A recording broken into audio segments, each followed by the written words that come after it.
আরে ভাই না, সামনে শীত আইতেছে তো, তাই তোর লাগে মনে করতেছি একটু কম্বল বানামু এই ভেড়ার পশম দিয়া। আচ্ছা খালু, ঠিক আছে, তুমি কম্বল বানাও, এটা অনেক গরম। তুমি আমার লাগে এটা দিয়ে টুপি বানায় দিও খালু।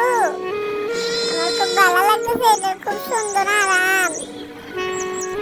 আচ্ছা ভাই না, ঠিক আছে, এগুলার বাড়িতে নিয়ে গিয়া সুন্দর কইরা রং কইরা তোর লাগে একটা সুন্দর একটা টুপি বানায় দিব না। ঠিক আছে ভাই না, তুই চিন্তা করিস না। ও খালু, তুমি লাল রং করছো, আমার লাল রং খুব পছন্দ খালু। আমি তোমারে খুব ভালোবাসি, আমার সুন্দর করে একটা টুপি বানায় দিও খালু। এটা কি করতেছো খালু? আর ভাই না, এটা দিয়া মেশিনে সুতা গুছাইতেছি।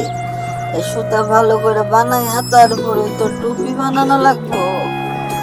এই দেখ, শুরু করে দিছি তোর টুপি বানাই না, কি সুন্দর টুপি হয়েছে রে ভাই না। হ্যাঁ খালু, টুপিও সুন্দর হয়েছে আর সুতাটাও খুব সুন্দর লাগতেছে খালু। ও খালু, কি সুন্দর টুপি বানাইছো আমার লাগে তুমি। তুমি আমার সুন্দর খালু, ভালো খালু। আর ভাই না, তুই এই যে টুপিটা ভাইন করে পরবি, মাথা দিবি সুন্দর করে, তোরে খুব সুন্দর লাগতেছে।